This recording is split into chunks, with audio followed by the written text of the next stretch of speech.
Bienvenue une fois de plus à toutes et à tous. Je suis Marceline Fangio, chargée de mobilisation à Parole d'Exclus.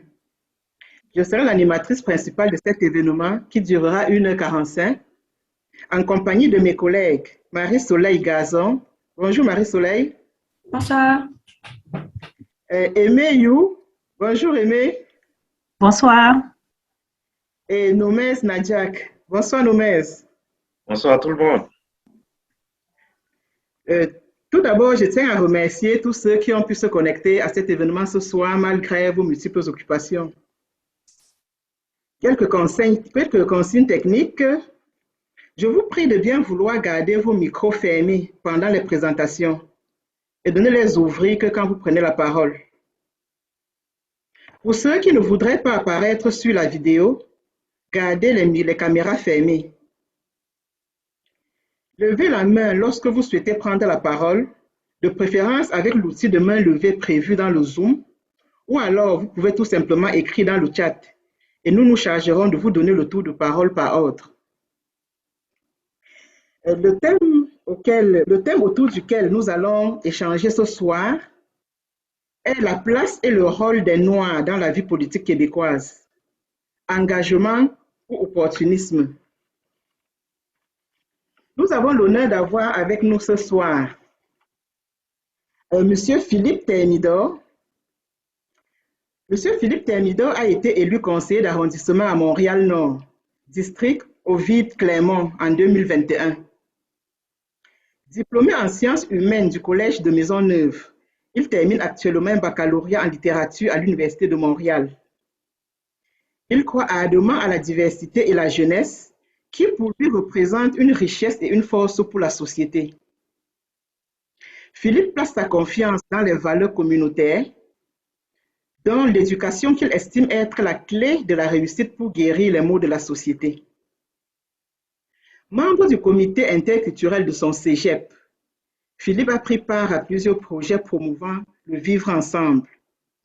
Il a notamment co-animé le balado Héritage et Partage à la radio du Forum Jeunesse de Saint-Michel, un organisme à but non lucratif sur lequel il siège également à titre de membre du comité administratif. Il distribue chaque samedi, par l'intermédiaire du Forum Jeunesse de Saint-Michel, des plats chauds aux personnes qui vivent dans la précarité à la place Émilie Gamelin. L'itinérance est un enjeu sensible pour lui et il croit que tous peuvent avoir une deuxième chance. Philippe a travaillé à titre de col bleu et s'est impliqué pendant plus de 5 ans comme membre de l'aile jeunesse d'un parti politique provincial, ce qui lui a permis d'amplifier son implication dans la communauté. Bonsoir Philippe. Comment vous sentez-vous en cette fin du mois de l'histoire des Noirs? Bonsoir Madame Marceline.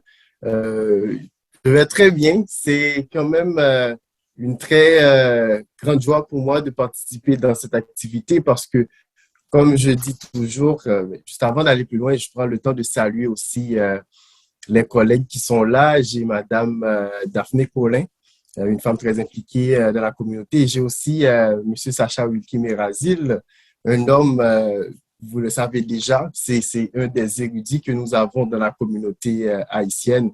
Et on a vu ces combats qu'il a menés un peu partout, même à la télévision. Et on a vu toute la progression et tout le résultat que ça a amené.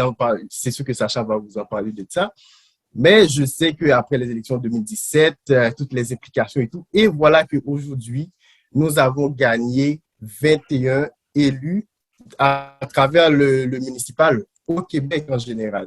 C'est-à-dire qu'avant les élections de 2021, on était 6 élus noirs ou de la minorité visible. Et aujourd'hui, nous sommes 27 à travers le Québec au niveau municipal. Donc, nous avons gagné 21 personnes de la diversité dans les municipalités au Québec. Donc, ça a été quand même, je trouve ça fascinant. Et c'est sûr que le bataille n'est pas terminé et le travail non plus, mais nous allons continuer aussi à demander plus de diversité dans la municipalité, dans les municipalités au Québec.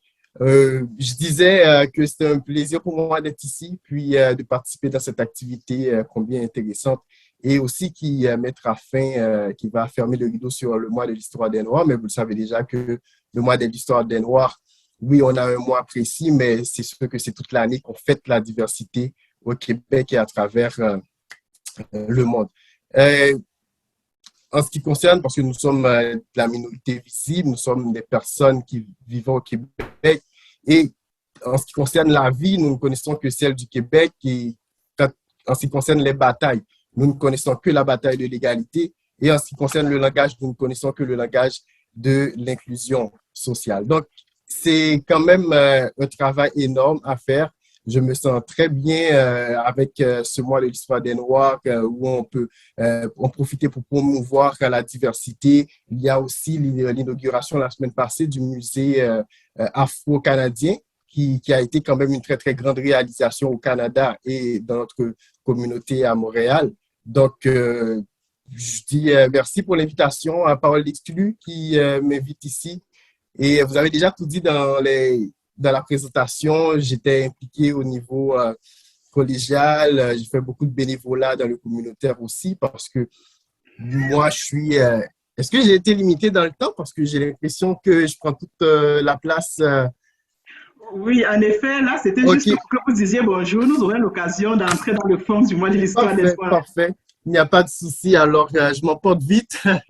Donc, je vous demande de me pardonner. Alors, je laisse la place aux autres personnes pour parler, puis nous y reviendrons après. Merci, Madame Marceline, de m'avoir donné la parole.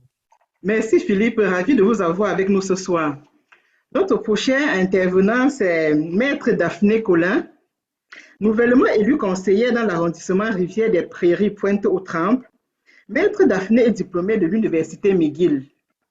Elle commence sa carrière d'avocate au Centre communautaire juridique de Montréal, se spécialisant en droit criminel.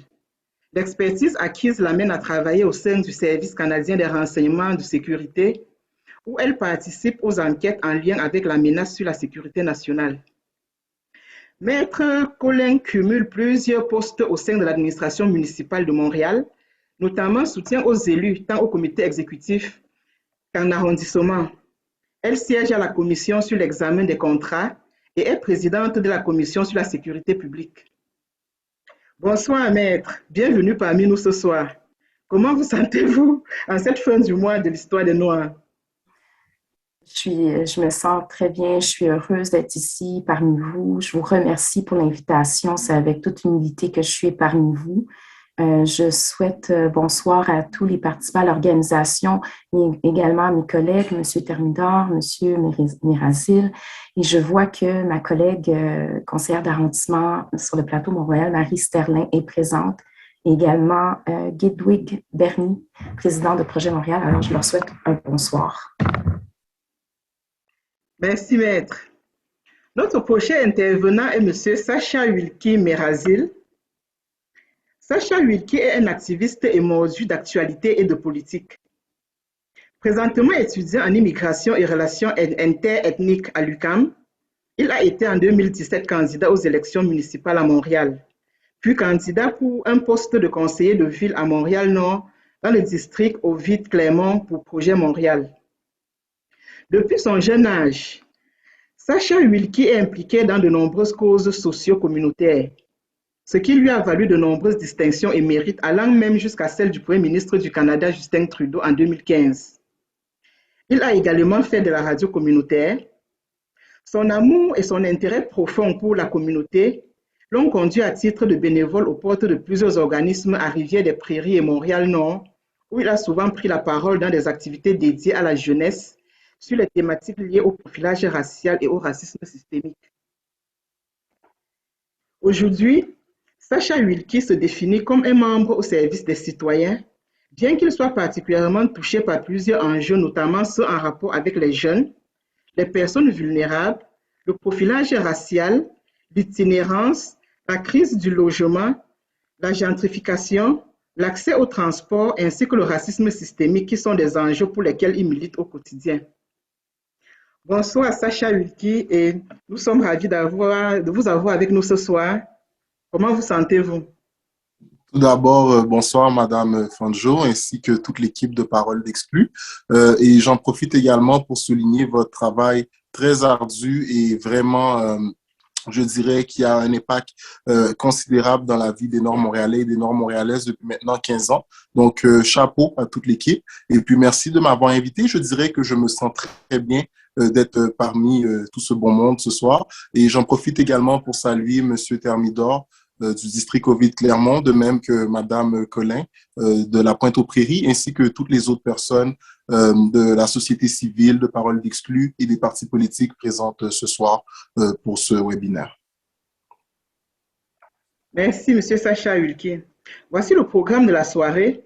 Quelques questions seront posées tour à tour aux intervenants qui auront chacun 3 minutes pour nous apporter avec plaisir quelques éclairages.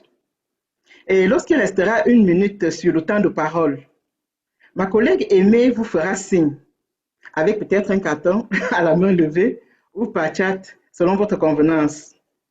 À la fin de la période des questions-réponses, un instant sera prévu pour les échanges, interactions et ou discussions entre les intervenants et les participants sur le mois de l'histoire des Noirs. Bon, nous allons commencer avec la première question qui sera posée par moi-même. Et ma première question s'adresse d'abord à Maître Daphné Collin. Maître, à partir de quel âge avez-vous développé un engagement politique? Et pourquoi pensez-vous qu'il est important d'accompagner un jeune noir à le développer? Merci. C'est une bonne question. À partir de quel âge? Je ne pense pas que personne n'est vraiment conscient qu'on participe à quelque chose de politique, mais je vous dirais qu'au primaire, je faisais partie du journal étudiant parce que j'avais des choses à dire et c'était une façon pour moi de m'exprimer. Au secondaire, j'étais dans toutes les activités. Je ne pense pas que j'avais un midi où je n'avais pas une activité, soit que ce soit en écologie, j'aidais à la bibliothèque, en plus du sport. Je pense même que j'ai gagné un prix de celle qui avait le plus été la plus présente dans l'école. J'avais un goût de connaître. En fait, je pense que ce qui est important, c'est avoir l'envie de découvrir, l'envie d'apprendre. Je voulais apprendre. Je ne suis pas issue d'une famille très aisée. Ma mère était monoparentale. Mon père est décédé très jeune. Elle a dû se débrouiller. Et ma façon d'apprendre, c'était à travers les livres, beaucoup. À travers mes activités. On ne pouvait pas se payer beaucoup de choses. Mais moi, le fait de me tenir occupée par les livres et par les différentes activités m'a permis de découvrir un monde que je n'avais peut-être pas accès dans la réalité, mais j'avais accès à tout à travers les livres. Et même mes activités, je parlais avec les directions d'école, avec des professeurs, avec toutes sortes d'individus.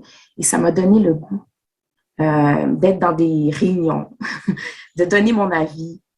Et par la suite, j'ai participé également au premier conseil jeunesse de Montréal.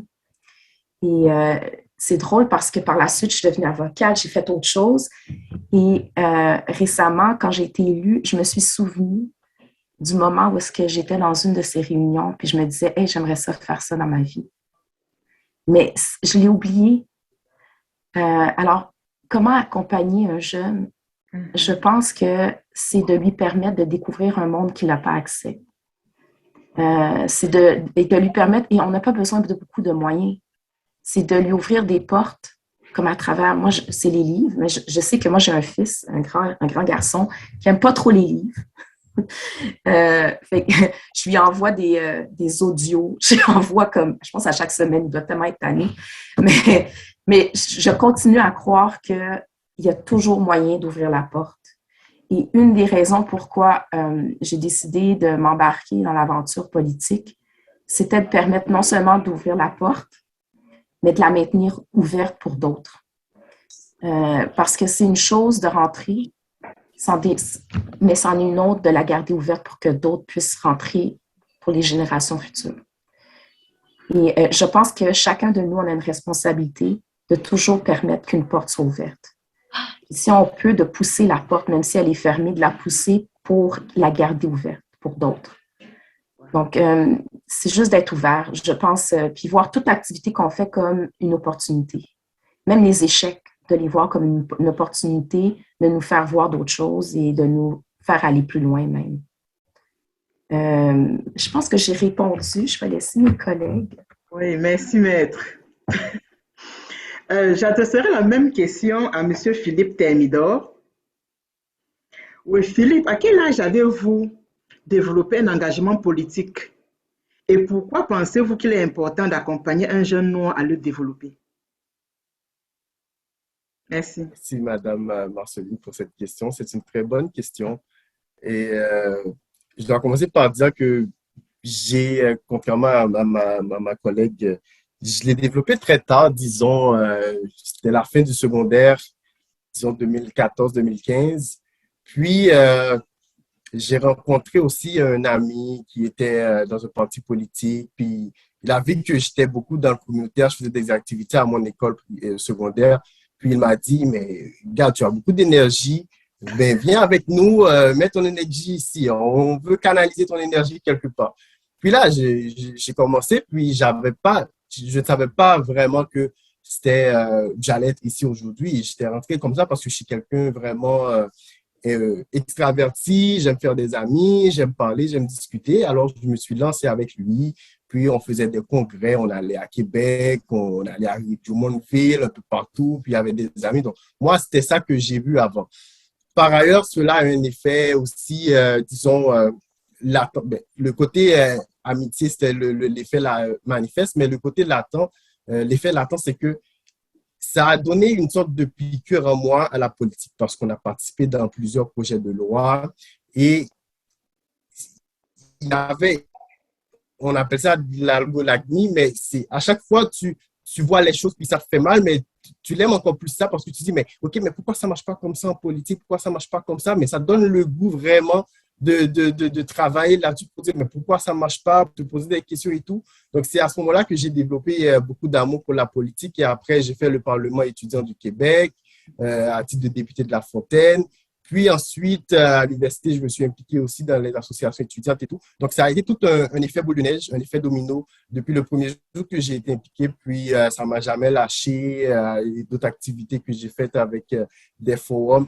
Et pour le second volet de la question, il est important d'impliquer un jeune homme noir ou une jeune femme noire dans ces activités, de donner le goût pour la politique parce que ça donne une forme d'autonomie, c'est-à-dire que personne d'autre ne va pouvoir penser pour vous.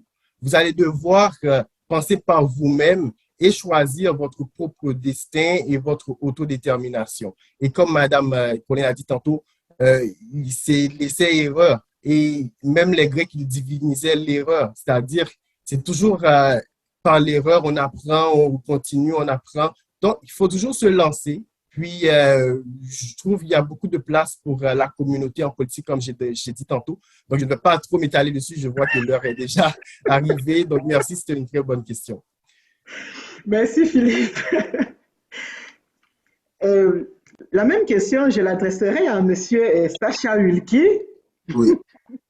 Donc, la question était vers quel âge j'ai commencé à m'intéresser à la chose politique, c'est bien ça? Oui, et le deuxième volet de la question, c'est pourquoi pensez-vous qu'il est important d'accompagner un jeune noir à le développer? Donc, j'ai commencé à m'impliquer en politique très jeune. Je l'ai mis dans ma biographie, mais peut-être que vous avez coupé dedans pour que ça puisse entrer dans un certain nombre de caractères. J'ai commencé en tant que président de classe à l'âge de 8 ans. J'étais en troisième année du primaire à Montréal-Nord, à l'école Jules Verne. Et avant ça, je m'intéressais déjà à tout ce qui était politique. Donc, je m'intéressais déjà aux débats. Je regardais mes parents regarder les débats télévisés. Et puis, j'ai beaucoup de personnes dans ma famille qui parlaient de politique. Donc, à l'âge de 6 ans, j'étais déjà très curieux et j'ai demandé à mon grand frère qu'est-ce que ça voulait dire le mot démocratie. Et puis là, mon grand frère m'a regardé avec de grands yeux parce qu'ils ne comprenaient pas trop qu'est-ce qu'un enfant de 6 ans fait à le questionner sur la démocratie. Donc déjà là, ils voyaient mon intérêt pour la chose politique et puis pour tout ce qui a trait aux enjeux sociaux. Et c'est ainsi que mon implication s'est poursuivie après avoir été président de classe. Je suis devenu délégué, représentant de niveau, etc., etc., pendant tout mon primaire. Et ensuite, en entrant à l'école secondaire Henri Bourassa, toujours à Montréal-Nord, j'étais celui qui était souvent désigné par ses pairs pour parler des enjeux relatifs à l'école, pour parler des problématiques. Donc, dès ma première année au secondaire, j'ai rejoint le conseil étudiant et j'étais représentant de niveau. Donc, l'expérience s'est répétée d'année en année et c'est ainsi que j'ai commencé à m'impliquer en politique et je trouve que c'est vraiment important d'insuffler cette passion aux jeunes hommes et aux jeunes femmes, je dirais même aux enfants d'âge primaire parce que ce sont les citoyens de demain. Et bien heureusement, comme le collègue M. Thermidor le disait en début d'introduction, il est vraiment important de voir le progrès parcouru en 4 ans parce qu'en 2017, il y avait une très infime minorité d'élus de nos communautés. Et en 2021, on voit qu'on est rendu à beaucoup plus d'élus que nous avions autrefois. Et je dirais aussi qu'il faut qu'il y ait plus d'activités de ce genre, comme vous le faites ce soir. C'est un panel justement pour montrer que les jeunes et que les personnes des différents groupes ethnoculturels ont leur place et ont leur mot à dire au Québec.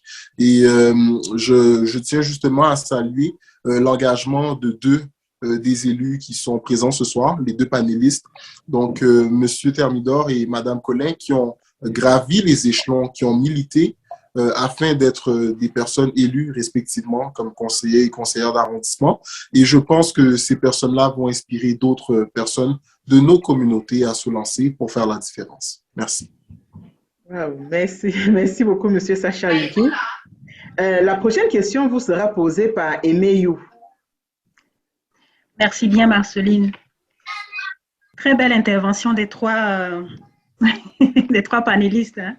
Ça promet pour le reste des questions. Donc, comme vous le savez, Parole d'Exclus est une organisation qui lutte contre la pauvreté et l'exclusion sociale. Et comment est-ce qu'on fait ça? Par la mobilisation citoyenne. Alors, ma question ce soir à tous les trois, c'est-à-dire à M. Mérazil, M. Thermidor et Mme Collin, c'est de savoir comment est-ce qu'on doit accompagner la mobilisation citoyenne des Noirs au Québec pour qu'ils puissent influencer les politiques. Donc, je vais démarrer par M. Mérazil. À chaque fois que vous allez être rendu à moi, s'il vous plaît, me dire combien de temps il me reste, parce que j'ai tendance à m'emporter et en plus, il y a ma petite fille qui fait du bruit en haut. Donc, ça risque de me déstabiliser, mais je vais faire de mon mieux pour bien répondre. D'accord. Pour toutes les questions durant le webinaire, ça va être 3 minutes d'intervention. Et puis, j'annoncerai la cloche qu'on est à 2 minutes. Et à 3 minutes, vous allez voir plutôt un point rouge. D'accord. Merci beaucoup, madame. Là, on n'a pas pris dans mon temps, donc je vais commencer. Non, c'est bon. Répétez la question. S'il vous plaît. Donc, vous savez que Parole d'Exclus est une organisation qui lutte contre la pauvreté et l'exclusion sociale. Et comment est-ce qu'on le fait? On le fait par la mobilisation citoyenne. Donc, la question est de savoir comment est-ce que vous pensez, on veut avoir votre avis là-dessus, là, comment est-ce que vous pensez qu'on doit accompagner cette mobilisation citoyenne-là auprès des communautés noires pour influencer les politiques? Donc, c'est une excellente question, Madame Yu. Je vous remercie pour la question. Tout d'abord, je dirais que pour avoir moi-même déjà participé à plusieurs reprises dans des activités de Parole d'Exclus, vous êtes l'un des seuls organismes à Montréal-Nord qui est décentralisé. Qu'est-ce que je veux dire par la décentralisation? C'est que vous avez 3 locaux, si je ne m'abuse, à moins que je ne suis plus à jour. Donc, le fait que vous ayez 3 emplacements, cela va rejoindre un plus grand nombre de personnes dans la population parce que, étant donné que parmi les résidents et résidentes de Montréal-Nord, plusieurs personnes n'ont pas accès au transport en commun, bien malheureusement. Donc, je pense que la première des choses, c'est d'avoir un local pour ensuite viser l'expansion et avoir 2 ou 3 locaux, 4 locaux, et ainsi de suite, pour rejoindre le plus grand nombre de personnes possible. Parce que nous l'avons vu lors des 2 dernières années en pandémie, le gouvernement misait beaucoup sur le communautaire, mais le communautaire n'avait pas plus de fonds pour répondre aux demandes sanitaires. Et puis, comme je disais en début d'introduction, Parole d'Exclus fait un travail considérable, et ce, depuis maintenant 15 ans à Montréal-Nord. Et je pense que le meilleur moyen de rejoindre le plus de personnes noires que possible, c'est justement en allant à la rencontre de ces personnes, comme vous le faites déjà, mais c'est aussi de mettre des activités permettant à ces personnes-là de participer. Et ce qu'il y a de bon avec votre organisme et plusieurs autres organismes de Montréal-Nord, c'est que vous n'êtes pas des personnes qui mettez des balises pour les personnes qui ont un statut irrégulier ou bien pour les personnes qui sont nouvellement arrivées au Canada. Donc, je pense que la manière dont vous faites, c'est une excellente manière, mais bien malheureusement, trop de fois, le communautaire n'est pas assez financé. Donc, je pense qu'il faut financer davantage le communautaire pour rejoindre davantage de personnes. Parce que Parole d'Exclus, justement, a plusieurs locaux, mais Parole d'Exclus pourrait être aussi, si le Parole d'Exclus était mieux financé, votre organisme pourrait peut-être acheter des blocs appartements, comme ce fut le cas dans le passé, ou bien votre organisme pourrait peut-être acheter de la nourriture et faire des distributions de nourriture aux familles de Montréal-Nord et ainsi de suite. Merci bien. Je vais passer la parole à M. Thermidor. Comment est-ce que vous pensez qu'on peut accompagner la mobilisation citoyenne des communautés noires afin d'influencer les politiques publiques? Oui, c'est une très bonne question. Et je dirais d'abord qu'il faut commencer par valoriser les organismes communautaires que nous avons. C'est-à-dire amener les gens à s'y intégrer, à travailler et à comprendre que les organismes communautaires, parce que de mon point de vue, c'est une extension des services donnés par l'arrondissement, parce que c'est un service, les organismes communautaires donnent un service direct aussi à la population, que ce soit les nouveaux arrivants, et tous ceux qui font du terrain le savent clairement. Et pour faire écho à ce que M. Merazil a dit, oui, le financement est très important.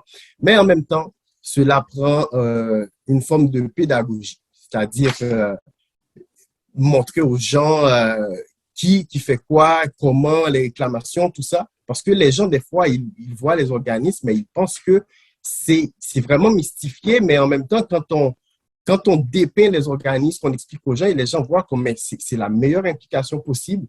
Et il faut juste les présenter la face vraiment des organismes que nous avons, mais disons, je dis nous à Montréal-Nord, mais un peu partout, parce que l'implication communautaire, c'est vraiment la base de toute chose. Mais tantôt, j'ai mentionné pédagogie. Oui, il faut les apprendre qui fait quoi, comment et pour quelles raisons, clarifier les compétences, apprendre les gens et enseigner les gens vraiment le rôle de la place et de l'organisme et comment l'organisme peut influencer les politiques publiques, comme vous avez mentionné dans votre question, parce que les organismes, c'est aussi une forme c'est l'accompagnement, en fait. C'est le visage de l'arrondissement. Quand on a des organismes qui vont bien, c'est que l'arrondissement va bien. Mais si les organismes ne vont pas très bien, l'arrondissement non plus ne va pas bien. Donc, je pense que oui, il faut valoriser le travail des organismes et ça aura des répercussions sur la mobilisation et le rôle que les gens voient jouer dans les organismes. Merci bien, M. Thermidor. Je passe maintenant la parole à Mme Collin. Voulez-vous que je reprenne la question? Oui, s'il vous plaît. D'accord. Donc, je disais que Parole d'Exclus est une organisation qui lutte contre la pauvreté et l'exclusion sociale par la mobilisation citoyenne. Donc, ma question était de savoir comment est-ce qu'on peut accompagner cette mobilisation citoyenne pour les communautés noires, bien évidemment, du Québec, afin d'influencer les politiques publiques.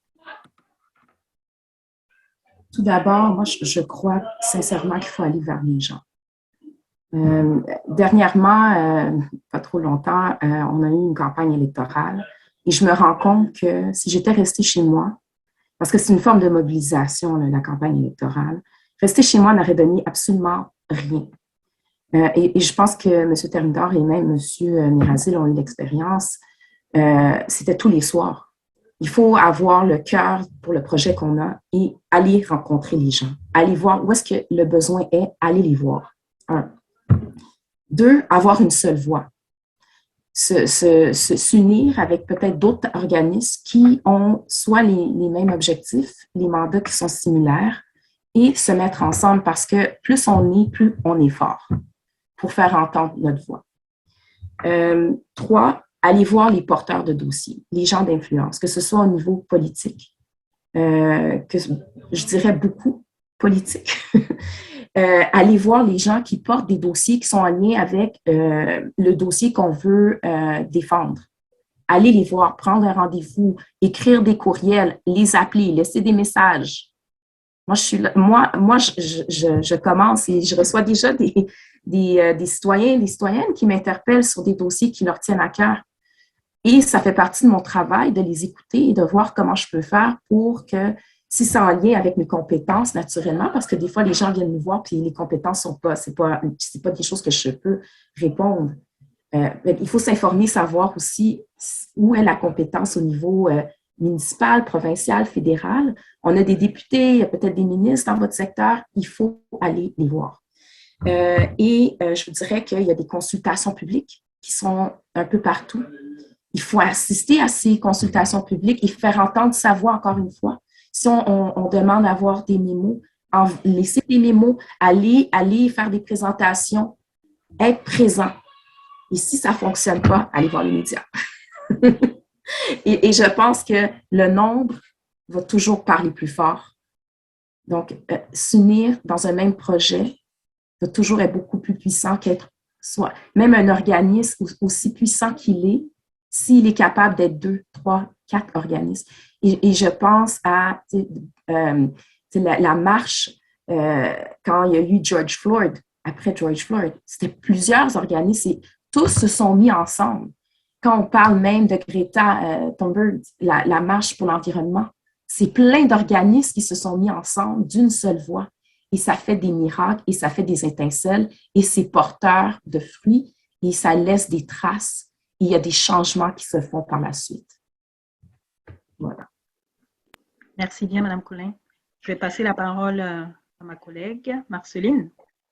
Merci, Aimée, pour cette belle question et merci aux réponses qui nous ont été apportées. Je vois une main levée de M. Sacha Hulke.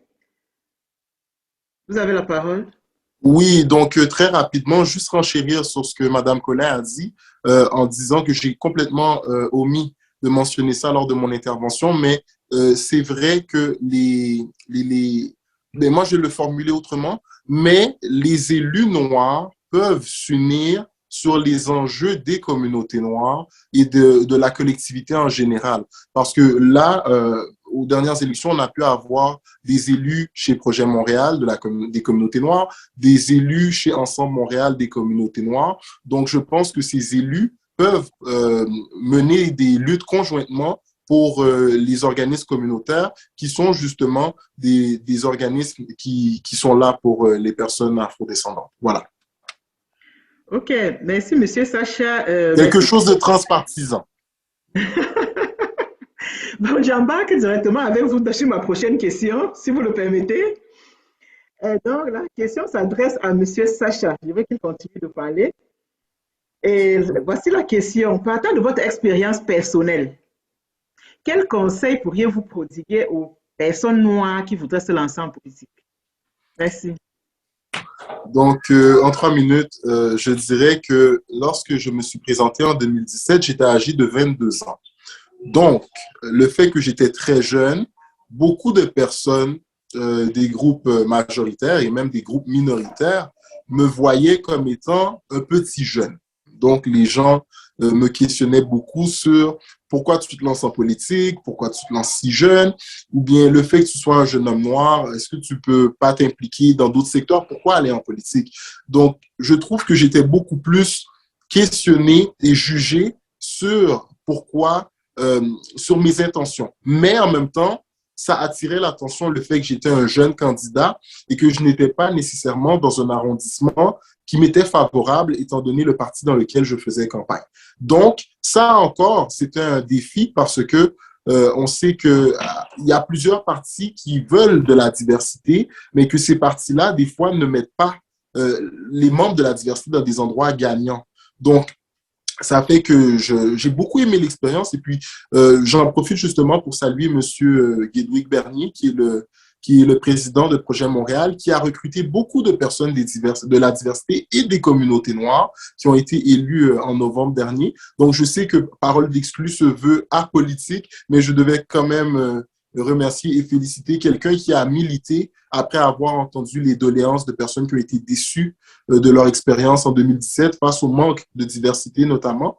Et je dirais aussi que pour les personnes qui veulent se lancer, elles peuvent se lancer et elles doivent se lancer. Il est essentiel d'avoir des élus de nos communautés dans toutes les instances, dans tous les partis. J'irais même plus loin pour dire qu'au provincial, il y a 4 partis à l'Assemblée nationale. Nous avons la CAQ. Donc, il faut que nous ayons des élus afrodescendants à la CAQ, des élus afrodescendants au Parti libéral du Québec, des élus afrodescendants chez Québec solidaire, des élus afrodescendants au PQ. Parce que je pense que comme Madame Collin le disait tout à l'heure et comme Monsieur Thermidor le disait tout à l'heure aussi, plus on est nombreux, plus on peut faire entendre notre voix. Donc, j'encouragerai toujours les personnes qui veulent se lancer à le faire et à ne jamais être découragés parce que j'ai vécu plusieurs épisodes très tristes lorsque je me suis présenté il y a 4 ans, mais ça m'a rendu plus fort parce que j'ai vu que quoi que la société évolue, que quoi que les mentalités évoluent, entre guillemets, beaucoup de personnes, des fois, restent dans je dirais, dans un cocon archaïque. C'est beaucoup de personnes qui sont très centrées sur « je ne veux pas voter pour un noir ». Mais au fur et à mesure que nous parlons avec ces personnes-là, nous comprenons que ce sont des personnes qui ont des biais et le fait d'avoir plus d'élus noirs, les personnes vont voir que les élus noirs sont des personnes comme vous et moi et qui peuvent accomplir de grandes choses. Voilà. Merci, M. Sacha Wilkie. Je continuerai avec M. Philippe Thermidor. Donc, la question est celle de savoir, partant de votre expérience personnelle, quels sont les conseils que vous pourriez prodiguer aux personnes noires qui voudraient se lancer en politique? Merci. Oui, c'est une très bonne question. Et j'ai retenu quelque chose dans ce que M. Mérazil a dit tantôt, c'est la société évolue. Je n'ai pas commencé avec la question directe parce que pour digresser un peu et revenir à la question, c'est que j'ai remarqué dans les dernières élections et même aux élections, quels que soient les paliers gouvernementaux, on n'est pas obligé d'être dans un endroit où il y a une forte communauté de la diversité pour gagner une élection. Ça, je l'ai appris comme leçon parce que j'ai vu même à Gatineau ou dans d'autres endroits où il y a des personnes où il y a des gens de couleur qui se présentent en élection, il n'y a pas de diversité, mais ces gens-là remportent les élections pareilles. Donc, heureusement, disons, au municipal, nous sommes les grands gagnants parce que j'ai vu que ce soit au provincial ou au fédéral, il n'y a pas plus que 6 élus. Là, c'est 5 ou 6 élus de couleur dans ces palais gouvernementaux. Mais au municipal, nous sommes les grands gagnants. Pour la question, comment on peut... qu'est-ce que je peux dire à quelqu'un, à une personne qui veut se lancer en politique? C'est vraiment de quoi on se rêve. Il n'y a pas de barrière. Mais en fait, on sait qu'il y a des barrières qui existent, comme tantôt M. Mérazil a parlé de jugement, mais on sait en même temps aussi que la communauté, on peut traverser les barrières. Fait, il n'y a pas de barrière qu'on ne peut pas briser ensemble et on l'a vu avec l'anecdote depuis 2017 et à aujourd'hui. Un exemple très simple, je sais qu'on est à politique, mais c'est un exemple circonstanciel. En 2017, on a une première femme mairesse de Montréal, de la ville de Montréal. Et là, j'ai dit, est-ce qu'on comprend parce qu'avant, il y avait une tradition qui était juste des hommes qui étaient maires de Montréal, une succession d'hommes. Mais là, on a une femme. Et là, j'ai dit, combien ça va changer la mentalité des autres femmes? Parce que plus de femmes, maintenant, auront envie de se lancer en politique. Pourquoi? Parce qu'on sait qu'il y a une barrière qu'on a brisée, qui est cette barrière où il y avait juste des hommes qui se lançaient en politique. Donc, on peut toujours briser des barrières. C'est de quoi rendre ses rêves, de se lancer en politique et aussi de faire que le rêve que nous avons soit le rêve de tout le monde pour qu'on puisse assembler les gens autour d'une cause qui est la cause une cause communautaire, une cause pour tous. Merci, Madame Marcely. Merci à vous, Philippe. Maître, à vous la question. Partant de votre expérience personnelle, quels conseils pourriez-vous prodiguer aux personnes noires qui voudraient se lancer en politique? Merci. je crois en premier lieu qu'il faut avoir un bon réseau. Parce que la politique, c'est un peu un monstre. Il y a des bons côtés, mais il y a des moins bons côtés. Et je pense qu'il est important d'être bien entouré. Il faut savoir dans quoi on rentre. Moi, la première fois que je me suis présentée en 2017, j'étais vraiment novice. Je connaissais rien ou presque. Mais j'avais le goût d'y aller parce qu'il y a des choses qui me dérangeaient. Je voulais voir du changement. Puis je suis vraiment allée je suis allée là, sans comprendre dans quoi je m'embarquais réellement. Mais c'est le fait d'y aller sans vraiment comprendre, il y a quelque chose de beau parce qu'on a peur de rien. Et ça avait été une belle expérience, somme toute, même si j'ai perdu. Ça m'a permis d'entrer dans l'appareil municipal et de travailler derrière les rideaux et de travailler avec des élus et de voir c'était quoi réellement le travail. Et je pense que pour quelqu'un qui veut qui veut entrer en politique, je pense que faut y aller soit parce qu'on est fâché pour quelque chose, soit parce qu'on veut voir quelque chose changer, mais il faut être passionné quelque part. Il faut réellement vouloir voir les choses changer. Parce que ça nous demande tellement. Je veux dire, moi, j'ai eu tout le week-end de rencontres. C'est passionnant. C'est des dossiers que j'ai rêvé de travailler. Des fois, la semaine dernière, je pleurais presque parce que j'étais fatiguée, mais j'étais tellement heureuse parce que je me disais, on me paye pour faire ça. Mais il faut être capable de se dire, je vais tout donner pour ce que je fais parce que je pense que je suis capable de faire un petit changement qui peut peut-être amener une flamèche pour d'autres choses. Il faut un peu être utopique, un peu, rêver. Ça, c'est moi, là. Moi, je suis très optimiste, même si, des fois, je suis déçue, mais je garde mon optimisme. Et 2021, comme M. Thermidor l'a dit, comme M. Mérazil l'a dit, 2021 m'a ramené à mon optimisme. Je pense que j'ai atteint le summum. Quand j'ai vu mes confrères et mes consoeurs être élus aussi, j'étais pas seulement moi, mais qu'il y en avait plusieurs. Il faut être capable de vouloir, il faut défoncer des murs, il faut défoncer des plafonds, il ne faut pas avoir peur d'avoir du rejet, de faire du porte-à-porte, puis que les gens te regardent d'une façon bizarre, que les gens n'ont aucun intérêt pour la chose politique ou que les gens sont carrément racistes. Il faut juste dire, OK, la prochaine porte va être mieux. Puis il faut frapper la prochaine porte, même si ça fait 10 qui ont été pas très bonnes. Puis des fois, il faut juste changer de secteur. Mais il faut être bien entouré, puis que quand on rentre à la maison, puis qu'on est un peu déçu ou qu'on a de la peine, mais qu'on a quelqu'un qui nous dise ou des amis qui nous disent, ben demain va être mieux. Merci, maître. Vraiment, très, très belle intervention. Moi, ça me va droit au cœur, ça me touche, même si je ne suis pas encore impliquée en politique comme vous. Et ça m'encourage, ça encourage beaucoup. Il n'est jamais trop tard. Non, jamais, jamais trop tard. La prochaine question vous sera posée par Marie-Soleil. À vous, Marie-Soleil. Oui, merci Marceline. Je vais adresser ma question à M. Thermidor, en premier. Donc, comment voyez-vous la présence des Noirs sur la scène politique québécoise dans 5 ans? Wow. Bon, on parle du futur, mais la question n'est pas une question futuriste parce que tout ce qu'on peut voir dans 5 ans, c'est maintenant qu'il faut le travailler, c'est maintenant qu'il faut travailler pour, c'est ça.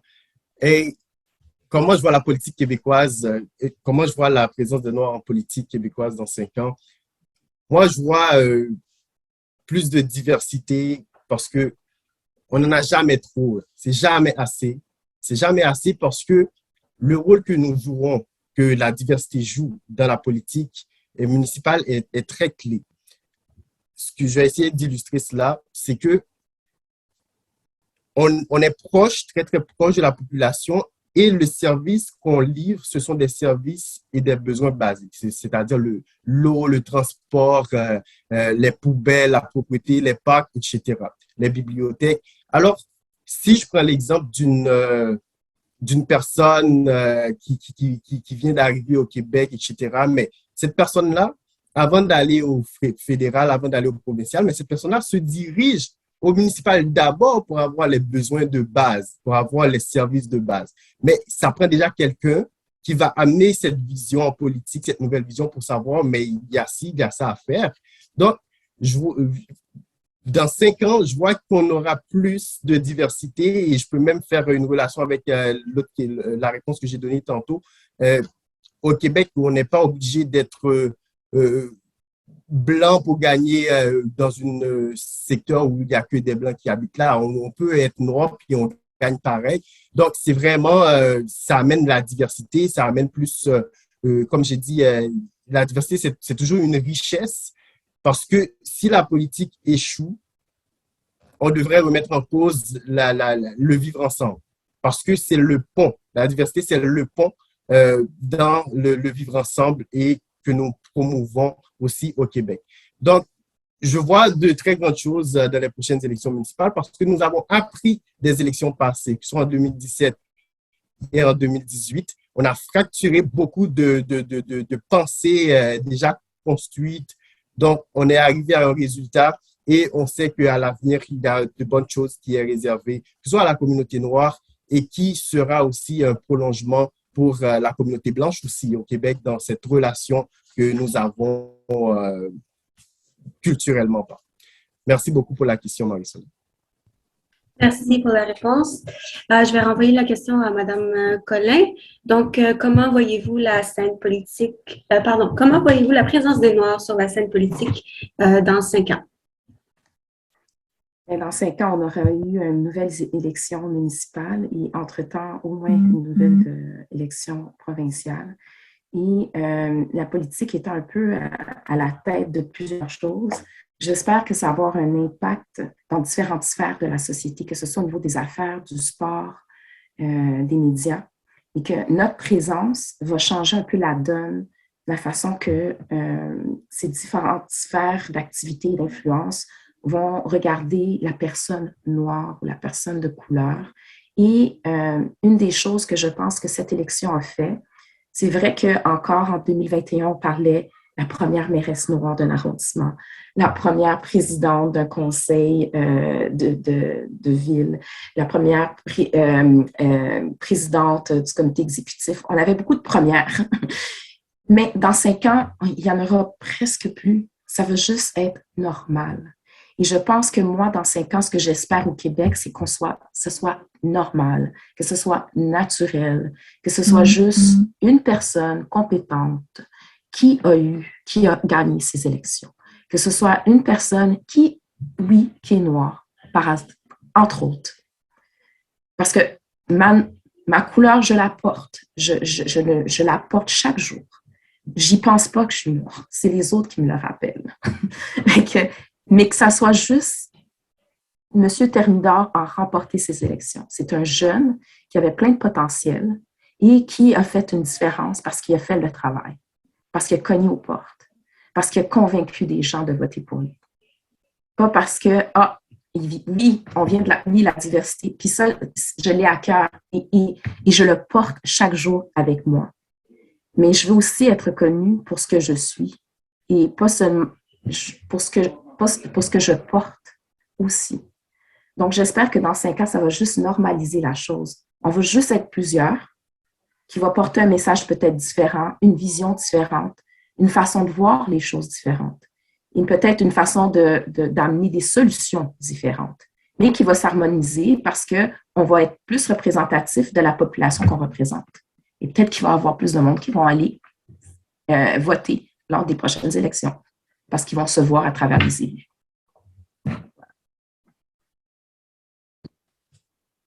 Parfait. Merci, Mme Collin. Je vais renvoyer la question à M. Mérazil. Est-ce que vous avez besoin que je répète la question? S'il vous plaît. S'il vous plaît. Oui. Donc, comment voyez-vous la présence des Noirs sur la scène politique dans 5 ans? Je dirais que j'ai 2 scénarios en tête. Le premier scénario, c'est que on a pu le voir en 2018. Il y a un certain nombre de députés noirs qui ont été élus à l'Assemblée nationale du Québec. Et en 2021, on l'a vu à Montréal, aux élections municipales, il y a un certain nombre des communautés noires qui a pu se faire élire à Montréal et puis à Longueuil aussi, Laval, donc dans plusieurs villes environnantes. Et j'ai bien peur que d'ici 5 ans, que la population et que les partis politiques commencent à se dire que on va faire comme les femmes, où est-ce qu'on leur donne une place, on a un quota de femmes ou peu importe, ou bien un quota de diversité, donc on va avoir un quota de noirs. Donc j'ai bien peur qu'on se dirige dans cette direction. Donc, j'inviterai les politiciens qui sont branchés ce soir, de même que les autres personnes qui nous écoutent, à faire pression au sein des partis politiques pour demander à ce qu'il y ait plus d'efforts qui soient mis de l'avant pour inciter les personnes des communautés noires à se lancer. Et puis, comme je le disais tout à l'heure, c'est important d'avoir des personnes noires dans toutes les sphères possibles. Donc, peu importe le parti politique, que ce soit avec un parti de l'opposition, un parti au pouvoir, que ce soit avec un parti en Gaspésie, que ce soit avec un parti à Shawinigan. Dans les 4 coins du Québec, je pense que les Noirs ont leur place en politique et je crois fort bien que les Noirs, justement, trop longtemps ont été mis à l'écart, ont été, je ne dirais pas contrôlés, mais des fois, je parle avec certaines personnes de discussions informelles qui disent que, oh oui, en politique, on aime ça avoir des personnes de la diversité, mais qui ne dérangent pas, des personnes qui font pas trop de bruit. Donc, comme deuxième scénario, j'espère que les partis politiques, justement, vont commencer à voir que les personnes noires qui ont des revendications, ce ne sont pas nécessairement des personnes nuisibles ou des personnes qui vont venir comment dirais-je, pour faire un éclatement social, mais plutôt des personnes qui ont une contribution et qu'on va cesser de recruter les personnes juste parce qu'elles sont noires, mais parce que ce sont des personnes noires qui ont un vécu. Madame Collin, moi, quand je parle avec elle, je ne vois pas juste une femme noire, je vois une mère de famille, une avocate qui a une carrière réussie. Quand je parle avec Monsieur Thermidor, je vois pas juste un jeune homme noir, je vois que c'est un jeune homme qui habite à Montréal-Nord et qui, justement, fréquente plusieurs secteurs de Montréal-Nord. Donc, c'est pas un conseiller noir que je vois, mais un jeune conseiller. Donc, moi, c'est comme ça que je vois la politique au Québec pour les personnes noires. Donc, je me dis que d'ici 5 ans, on va continuer à atteindre des plafonds de verre et à les défoncer. Quand je dis défoncer, péter le plafond de verre, ne pas défoncer au sens propre, mais au sens figuré. Et je me dis aussi qu'il faut justement que nous nous impliquons davantage pour montrer que nous avons notre voix et que nous avons notre place en tant qu'individu, en tant que membre d'une minorité qui est victime de profilage racial et de racisme systémique. Il faut justement ne pas avoir peur de parler de ces réalités-là aux partis politiques, parce que des fois, les partis politiques vont prendre des personnes qui ont des implications, qui militent beaucoup, et on va tenter de museler ces personnes-là. Bien, peut-être pas museler, je vais changer de mot en disant qu'on va tenter de dire à ces personnes-là de renier leurs convictions. Moi, je dis qu'il faut commencer à accepter ces personnes-là et justement expliquer à la population qu'il y a une pluralité de personnes noires qui ont différents vécus et différents parcours. Donc, je pense que d'ici 5 ans, on pourrait voir que c'est à peu près le même résultat. J'ai juste peur qu'il y ait une régression. Parfait. Merci beaucoup, M. Mérazil. Merci à toi, Marie-Soleil. Il y a beaucoup de réactions. Nous commencerons par Maëva et ensuite, ça sera Joël et Cassandre après. Oui, Maëva, vous avez la parole. D'accord, merci. Donc, je remercie pour cette plateforme-là, Madame Marcelin, pour Parole d'Exclus. Je ne connaissais pas, mais c'est une bonne opportunité de connaître maintenant votre organisme. Et du coup, je vais aussi remercier Madame Collin. Honnêtement, je vous vois comme une héroïne parce qu'en tant que femme, déjà, c'est déjà un défi en politique. Et encore une femme racisée, c'est déjà un second défi, donc qui est encore un modèle pour moi. Et M. Thermidor, jeune, donc c'est beau à voir. Alors, moi, ma question, comme M. Mérazil a fait le saut, donc c'est par rapport à la représentation. Donc, pour moi, c'est bel et bien beau, oui, d'avoir des élus noirs, des femmes noires ou des hommes noirs, mais par contre, comment vous comptez influencer votre rôle en politique? C'est-à-dire que comment vous allez comme appréhender comme la question du racisme systémique. Encore là, on n'entend rien, le profilage racial. Comment vous allez travailler? C'est comme ça, c'est pour moi, c'est quelque chose que, avec maintenant, en 2021, au niveau de la municipalité, on a maintenant une plus forte majorité des personnes issues de la diversité. Donc, je m'attends clairement, durant les prochaines années, il y a un changement sur le terrain et que je n'entends pas un jeune de Montréal-Nord, de Montréal, même moi aussi également, à ce qu'on se dit, on s'est fait arrêter pour ce qu'on est ci, qu'on est ça. Puis, donc, moi, je m'attends vraiment qu'il y ait du changement à l'interne, au niveau des partis politiques, et aussi des lois. Donc, j'aimerais bien vous entendre, en commençant par Mme Collin, par la suite, M. Thermidor.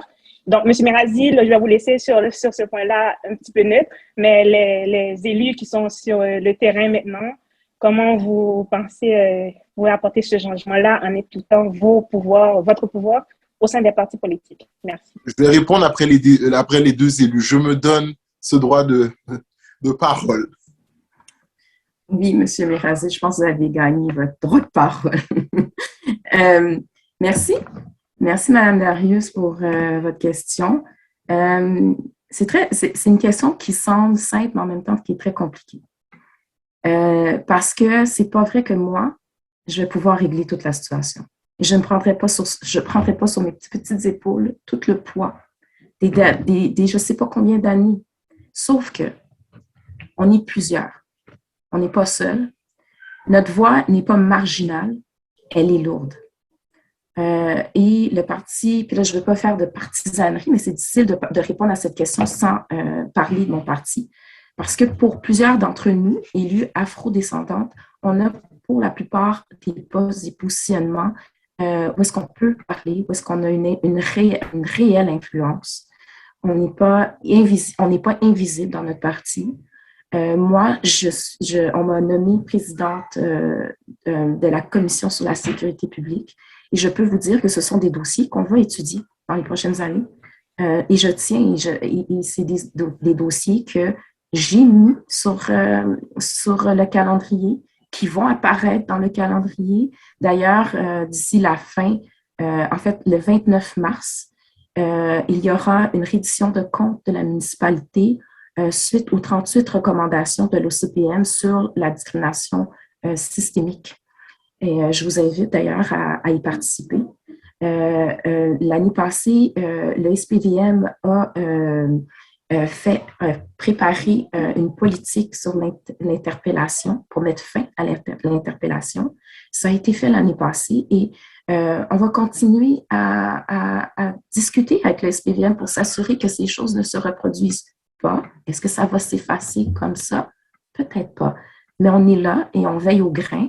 Et je vous dirais que, en étant présidente de la Commission sur la sécurité publique, un des rôles de la Commission sur la sécurité publique, c'est vraiment d'être un chien de garde pour s'assurer que les différents organismes de sécurité publique de la ville respectent tous les citoyens et citoyennes et ont les meilleures pratiques.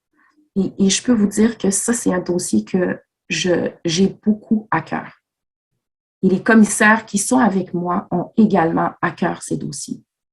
On y travaille et je peux vous dire qu'on a des discussions avec les différents collègues de mon parti pour être présents aux différents événements. On essaie d'être partout dans la ville, mais on n'est que le nombre qu'on est. Mais on tente de faire la différence de la meilleure façon qu'on peut, mais on est présent et on écoute. Voilà. Alors, je peux enchaîner. Merci, Madame Maëva, pour cette belle question. Je commence par dire que chaque élu amène un bagage en politique. Chaque personne a un bagage et ce bagage-là, c'est une richesse pour dans le parti où on est ou que ce soit pour la communauté. C'est-à-dire, on partage, on prend ce qui est bon, on partage la communauté parce que ça amène une nouvelle vision, une nouvelle réalité, peut-être qui est quand même la cause de différentes choses qu'on ne voit pas nécessairement. Puis, une autre personne est arrivée avec cette nouvelle vision, puis on le voit. Donc, c'est ce qu'on appelle la diversité de pensée, la diversité d'idées, etc. Mais en même temps, je peux donner l'exemple des projets qu'on met en place à Montréal-Nord. J'ai un exemple comme ça, qui est la priorité jeunesse, qui est de s'assurer du bon développement de nos jeunes. Puis, on est arrivé avec le Conseil jeunesse de Montréal-Nord, qui est vraiment indépendant, détaché des élus, où on donne la priorité aux jeunes de faire entendre leur voix, de discuter, de parler.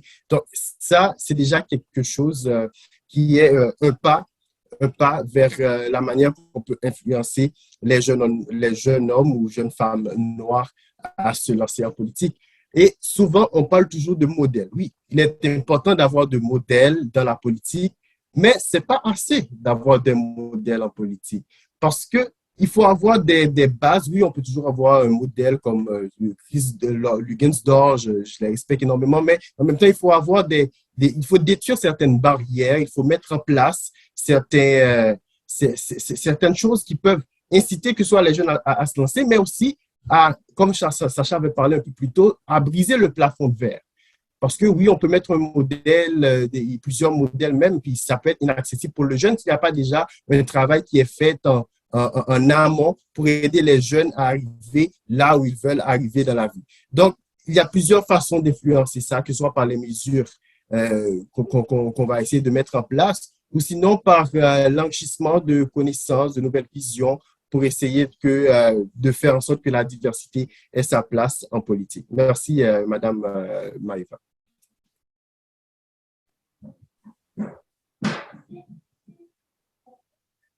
Donc, j'attends qu'on me donne le droit de parole. Je ne veux pas commencer. La parole. Parfait. Donc, je salue mes deux collègues pour leur intervention et je tiens à remercier Maëva, donc Madame Darius, pour cette excellente question. Puis moi, vu que je ne suis pas affilié à un parti politique et vu que je ne suis pas un élu de la ville de Montréal, donc je vais répondre en tant que commentateur qui justement commente souvent dans les médias plusieurs enjeux et qui a justement rédigé plusieurs textes relatant ces enjeux-là. Donc, pour revenir aux enjeux raciaux à Montréal, si je ne m'abuse, je pense que c'était la question, c'était l'essentiel de la question de Madame Darius, c'est bien ça? À savoir qu'est-ce que les élus vont faire pour changer le profilage, pour enrayer donc enrayer le profilage racial, enrayer le racisme systémique à Montréal, c'est bien ça? Donc, en plus d'avoir écrit des textes sur ces... D'accord. En plus d'avoir écrit des textes sur ces enjeux-là et en plus d'avoir milité au sein de la communauté. Et au début, on a dit que j'étais un activiste. Je ne suis pas un activiste. Je suis un citoyen engagé, un militant. Ça, je tiens à le rappeler. Mais pour avoir milité dès un très jeune âge dans ces enjeux-là, je dirais que les élus ne peuvent pas faire tout le travail seuls. Les élus, et c'est pour cela que j'appuyais sur l'essentiel d'avoir des élus d'une pluralité de partis politiques qui ont plusieurs visions différentes et qui ont plusieurs familles politiques différentes, afin justement que les élus au pouvoir savent que leurs collègues de leur communauté dans l'opposition vont les talonner sur ces enjeux-là et que ce soit vice-versa, pour que si l'un débat, que l'autre se rappelle que on avait promis ça en campagne. En 2021, le parti Ensemble Montréal et le parti de Projet Montréal, les deux principaux partis, je sais qu'il y avait aussi Mouvement Montréal, de M. Holness, avait promis d'implanter des caméras portatives. Donc là, depuis l'élection, je n'ai pas entendu grand-chose sur cette déclaration-là et je pense qu'il y a peut-être justement des pourparlers en place ou bien peut-être que Madame Collin pourrait nous en dire un peu plus parce qu'elle est à la sécurité publique et je sais qu'elle a plusieurs choses à gérer, mais ça, je pense que ce serait déjà un bon début d'avoir des caméras portatives parce que la caméra, elle est neutre. J'en parlais avec des jeunes aujourd'hui que j'ai rencontrés au salon de coiffure qui m'ont dit « Ah, mais qu'est-ce qui se passe avec le dossier des caméras portatives et tout ça? » J'ai dit « Je ne sais pas qu'est-ce qui se passe, mais le fait d'avoir une caméra portative, d'avoir une caméra tout court, ça rapporte des faits. Elle fait juste filmer. Donc, ça ne va pas être la version du policier ou la version du jeune, ça va être une version externe, quelque chose de neutre. Donc, ça, c'est la première des choses. Donc, d'ici les prochaines années, j'imagine que c'est quelque chose qui va être mis en place.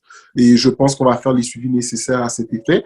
Et j'irai même plus loin en disant que les élus de la ville de Montréal peuvent toujours proposer une motion dans les arrondissements, lors des conseils d'arrondissement, ou bien à la ville de Montréal, à la ville-centre, pour une reconnaissance officielle du racisme systémique et du profilage racial bien présent dans la métropole. Je sais que ça a déjà été fait dans le passé, mais je pense qu'un petit rappel fait toujours du bien. Et je finirai en disant que j'ai rencontré M. Vincent Richer, à l'époque qui était haut gradé au SPVM et qui occupe d'autres fonctions aujourd'hui. Je ne pourrais pas vous dire lesquelles, mais il est très sollicité dans les médias.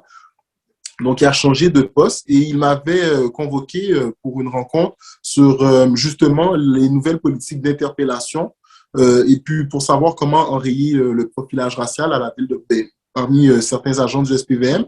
Et j'ai fourni plusieurs recommandations à l'inspecteur Richer, dont une qui était très importante, qui était que les policiers à la ville de Montréal remplissent une fiche d'interpellation précisant l'âge de la personne interpellée, le groupe ethnique de la personne interpellée et la raison de l'interpellation, de même que quel est en apparence le groupe ethnique de la personne.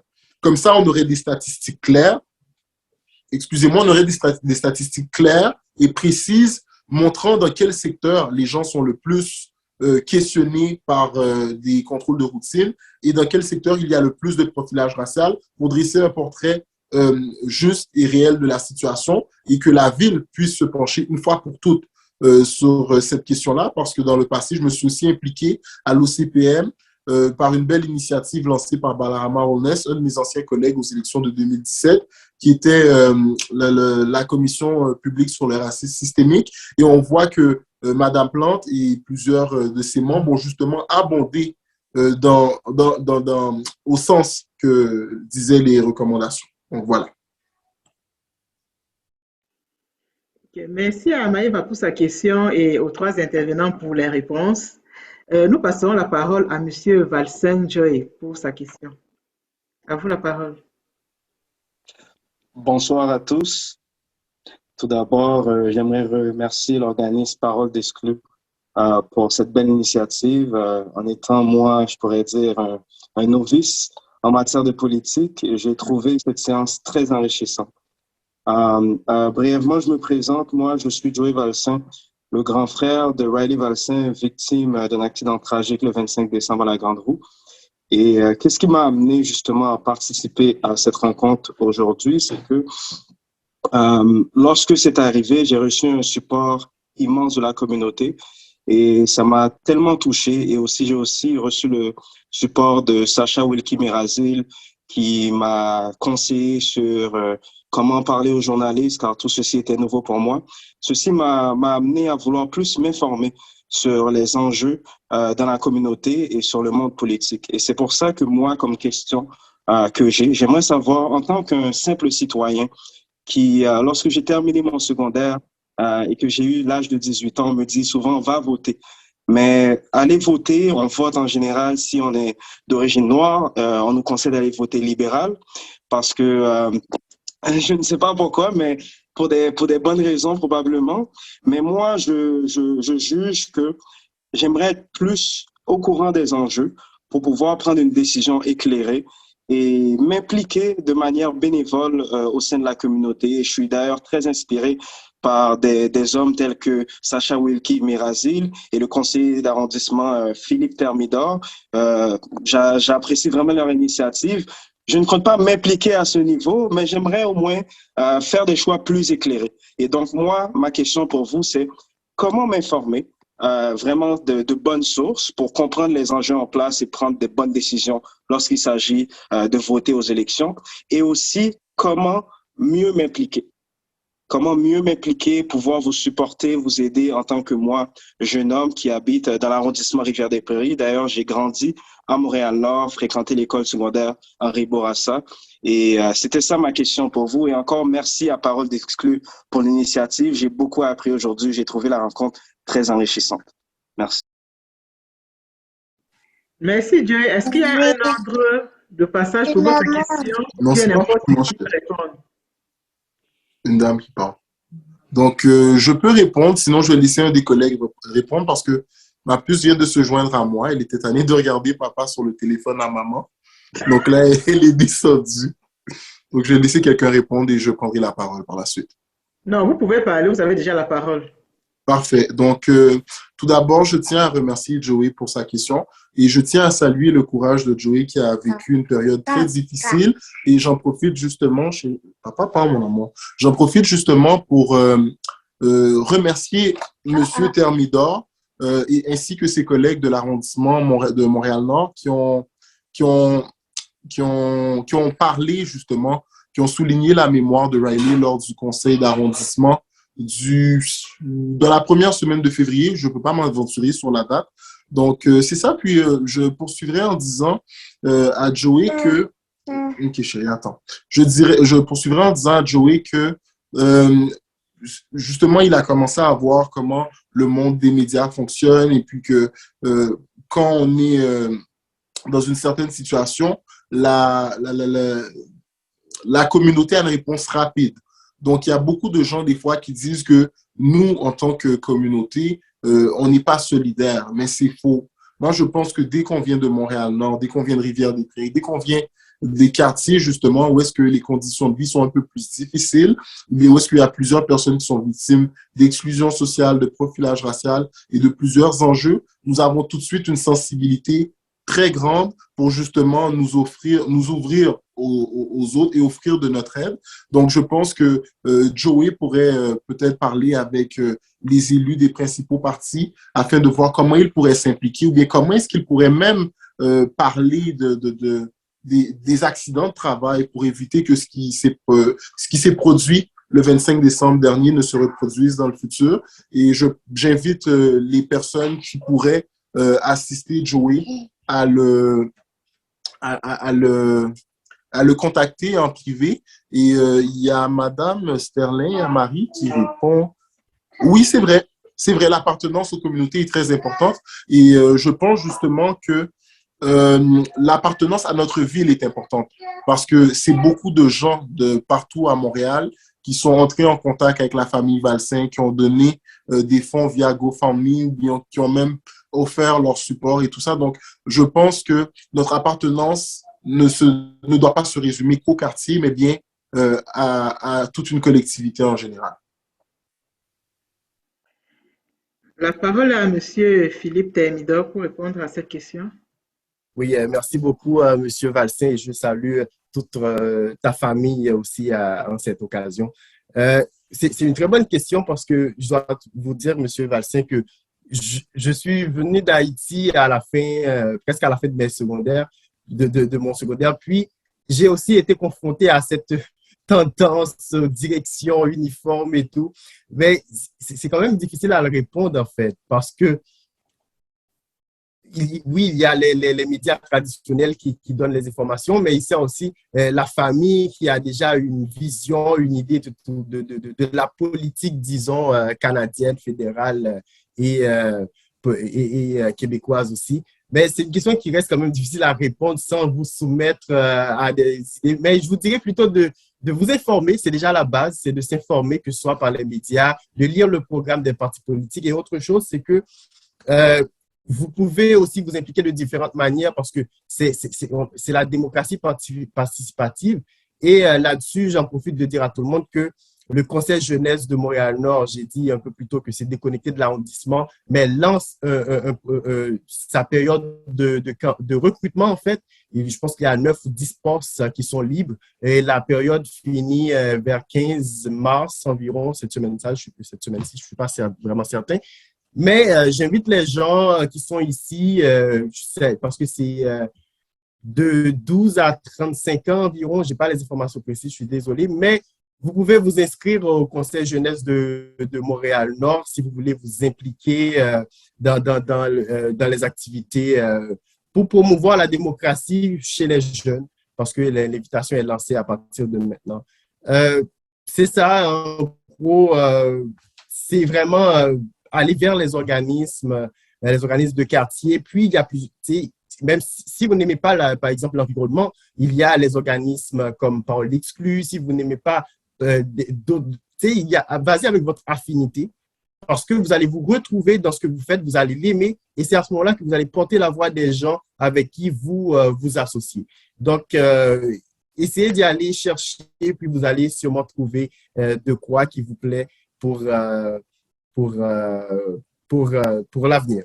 Merci beaucoup. Merci à vous. La prochaine intervention devait être celle de Cassandra Chéry, mais je ne sais pas si M. Bernier voulait intervenir sur le point de Joey. Oui, ben, merci. Donc, je pense que, Joey, c'est un excellent point que tu amènes. Je ne sais pas qui parlait de... Est-ce que c'est toi qui parlais de parents qui votaient libéral, c'est ça? Bon. Alors, donc, de manière générale, effectivement, quand on prend souvent les parents de première génération qui arrivent au Québec, au Canada, ils sont contents. Les questions d'indépendance, ils ne sont pas là-dedans. Et ce qui nous interpelle souvent, ce sont des questions qui sont rattachées à notre pays et après, et les questions qui sont rattachées à faire venir des parents, soit des enfants, des grands-parents ou quoi que ce soit. Donc, il y a beaucoup de questions qui sont rattachées à l'intégration, que ce soit la reconnaissance des diplômes, tout ça, des choses qui ne sont pas très municipaux. Et après, quand il y a des événements dans nos pays d'accueil, mais le parti au pouvoir, avec son ministre des Affaires étrangères, son ministre de l'immigration ou quoi que ce soit, sont les personnes clés, pivots, ressources pour toutes les communautés culturelles pour pouvoir être en lien avec les organismes communautaires de la société, de la communauté ethnoculturelle en question, avec le pays. Et donc, Haïti a eu son lot de problèmes. Et donc, souvent, le gouvernement, que ce soit provincial ou fédéral, a eu à intervenir. Donc, il y a des liens naturels qui se sont créés des fois avec certains partis par le fait de venir aider, etc. Mais effectivement, souvent, et quand on pose la question pourquoi on vote à gauche pour tel et tel parti, on y va souvent par affiliation, par des relations personnelles ou quoi que ce soit. Et moi, je te dirais, ça, c'est nos parents. Nous, on est nés ici. Moi, je suis né ici. D'autres arrivent jeunes. On a grandi dans un système éducationnel québécois. Donc, on s'est ouvert les yeux. Et moi, je te dirais, regarde les enjeux qui t'interpellent toi personnellement. Comme disait Sacha, si c'est effectivement la sécurité avec la CNESST et que tu dis, bon, mais est-ce que nos gens sont plus à risque? Est-ce que des entrepreneurs, des entreprises nous mettent à risque parce qu'on a des emplois? Est-ce qu'on a accès à des emplois plus risqués? Donc, il faudrait vérifier. Mais je te dirais, trouve ton enjeu et ensuite trouve le parti qui incarne sur tes valeurs et rentre dans un parti ou un organisme. Et souvent, quand on dit comment rentrer, comment s'impliquer ou quoi que ce soit, souvent, on commence par des organismes qui nous ressemblent, communautaires, de notre communauté haïtienne, sénégalaise, italienne, etc. Mais moi, ce que je dis, c'est il n'y a aucun problème, on le fait, on apprend et on aide nos gens de nos communautés, mais il faut aller ailleurs. Il faut aller dans d'autres organismes, il faut apprendre, il faut amener notre diversité de parcours dans ces autres organismes-là et s'assurer de redonner des fois, le plus souvent possible, l'information qu'on a apprise ailleurs et la ramener dans la communauté. Et c'est souvent ça qui manque, qu'on est ailleurs, de ramener de l'information d'ailleurs, la ramener dans la communauté pour permettre à plus de personnes de grandir. Et donc, Joey, donc moi, je te dis, regarde les différents partis, regarde les différents niveaux, regarde ce qui t'interpelle. Souvent, tu sais, au municipal, on se dit, tu sais, souvent, les communautés culturelles, puis le municipal, il y a un certain décalage parce que nos organismes sont rarement financés par le municipal parce qu'ils s'occupent de d'autres enjeux. Et on laisse des enjeux municipaux à d'autres organisations.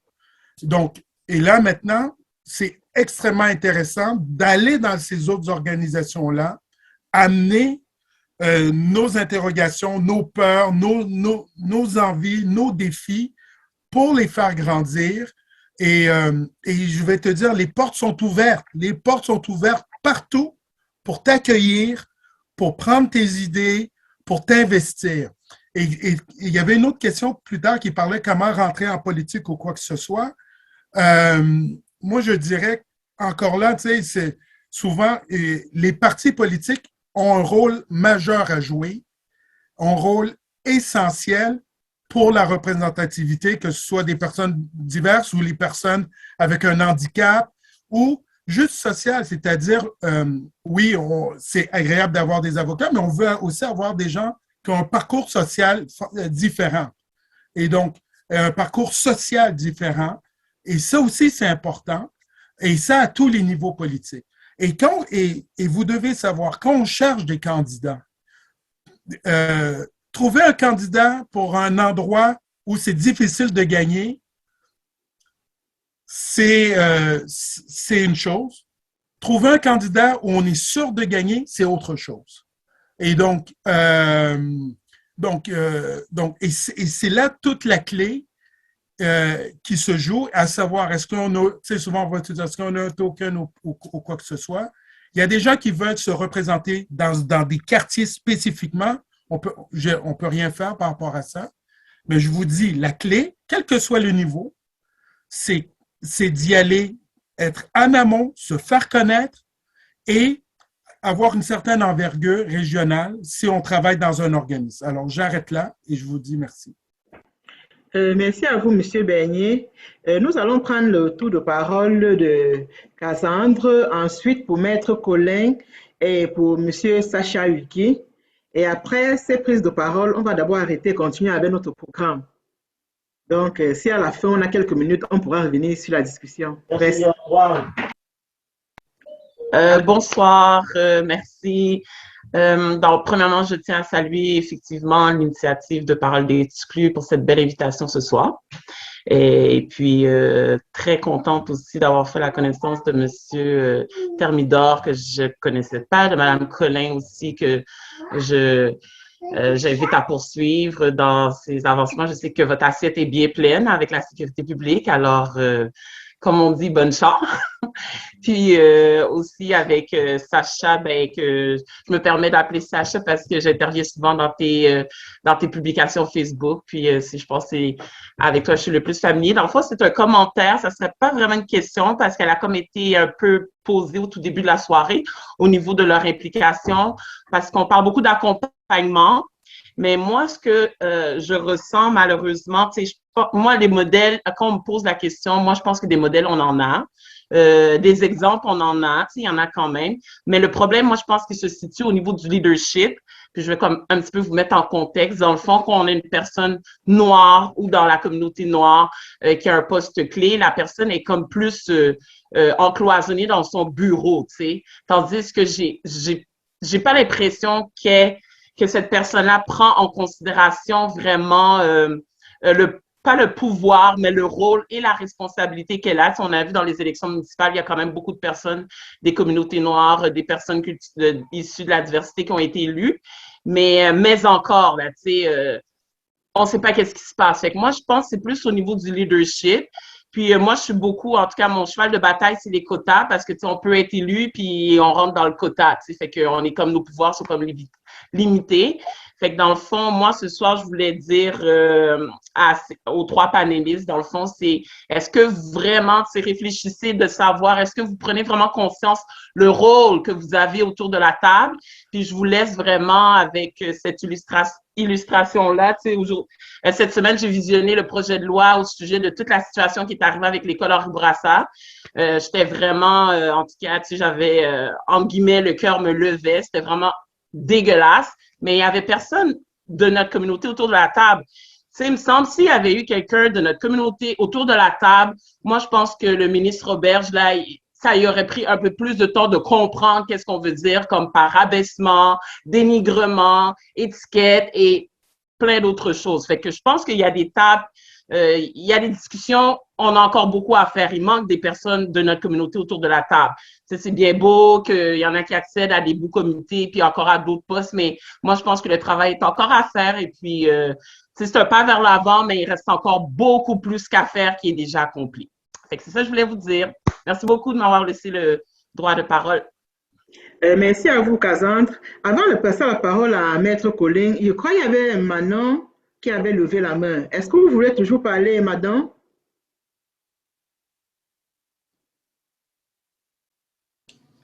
Je peux bien. Ok, vous avez la parole. Merci, Marceline.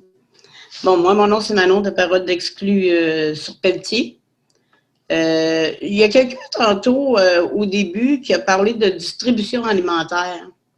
Je me souviens pas c'est qui. J'ai pas cette mémoire-là. Là. J'ai beaucoup de mémoire, mais pas pour ça. C'était moi, maman, Sacha. OK. Moi, j'ai fait la distribution alimentaire à période d'exclus. J'ai commencé chez moi en partant du 3e étage avec une corde. J'avais aucun contact avec les citoyens et citoyennes de Montréal-Nord à cause de la pandémie, bien sûr. On a fait ça, j'ai fait ça tout le temps de la pandémie. Maintenant, je sais pas pourquoi oui et non. On a mis fin à cette distribution d'alimentaire. C'est des choses qui nous étaient données. C'est pas quelque chose que Parole d'exclus achetait. C'est des choses qui nous étaient données que je distribuais aux gens. Ils nous ont fait arrêter. Parole d'exclus a voulu arrêter la distribution parce que la pandémie, bon, elle s'en allait, la salle commençait à ouvrir et tout. Mais moi, je me dis que certaines personnes ont de la nourriture dans leur assiette, mais il y en a d'autres, que ce soit des noirs ou que ce soit des blancs ou que ce soit des jaunes, nomme toutes les couleurs, qui n'en ont pas. Donc, pour moi, cette distribution, elle était importante pour ces gens-là. Donc, maintenant, je le fais plus parce qu'on a arrêté la distribution, mais j'ai trouvé ça dommage pour les gens. Voilà. Merci pour votre intervention, Manon. Je voulais demander à Maître Daphné Colin et Monsieur Sacha, si vous permettez que nous poursuivons, comme ça vous pourriez prendre la parole après, ou bien ce que vous voulez dire est rattaché directement à ce qui est en train de se dire maintenant. Pour que vous soyez Moi, c'était en lien avec ce qui se dit maintenant, mais je vais laisser Daphné y aller parce que ça fait longtemps qu'elle attend, donc je vais y aller après Daphné, si vous le voulez bien. Bon, OK. Soyez juste un peu bref pour que nous puissions poursuivre avec notre programme. À vous la parole, Maître. Okay. Je voulais juste souhaiter mes sincères condoléances à M. Valsin parce que j'ai pas été en mesure de parler après son intervention. Quand l'accident est arrivé, on a été extrêmement touchés par cet incident. Et je voulais vraiment vous dire que vous offrir mes sincères condoléances à vous et à toute votre famille. Pour la deuxième question, je pense que mes collègues ont bien répondu. Je voulais quand même revenir sur ce que Mme Chérie Théoda nous a dit rapidement. Je comprends le sentiment et l'impression qu'il n'y a rien qui avance. Je peux le comprendre. Je peux comprendre également qu'on peut nous voir, nous, comme des gens un peu privilégiés, assis sur des chaises. Mais je pense que c'est pas vrai que c'est toute notre responsabilité à nous, les élus. J'y crois pas, j'y ai jamais cru. Je pense que c'est la responsabilité de toute la communauté d'avancer ensemble parce qu'il y a une pression qui s'exerce aussi par les militants. Moi, je crois que souvent, on a des positions d'influence, c'est vrai, mais ça aide d'avoir cette pression des gens derrière nous, la communauté derrière nous. Ça nous aide d'entendre, de dire il y a des choses qui doivent être changées. Puis moi, je suis une positive. Il n'y a rien qui va me faire changer. Là. Je suis positive. Il y a 5 ans, la politique sur l'interpellation ne serait jamais, jamais arrivée. On ne l'aurait jamais vu de nos yeux. En 2021, on nous a parlé qu'il y avait 27 personnes d'origine, d'afro-descendants qui ont été élues. Et dans des régions où est-ce qu'il n'y a presque pas de personnes de couleur. Alors, c'est des avancements et il faut aussi reconnaître nos avancements. On peut s'arrêter sur tout ce qui ne va pas, mais on peut aussi regarder ce qui va et comment on avance.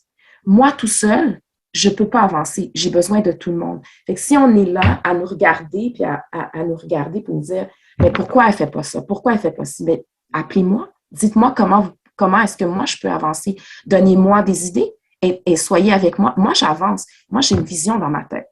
Je sais où est-ce que je m'en vais, mais je n'ai pas toutes les solutions et je n'ai pas toutes les capacités.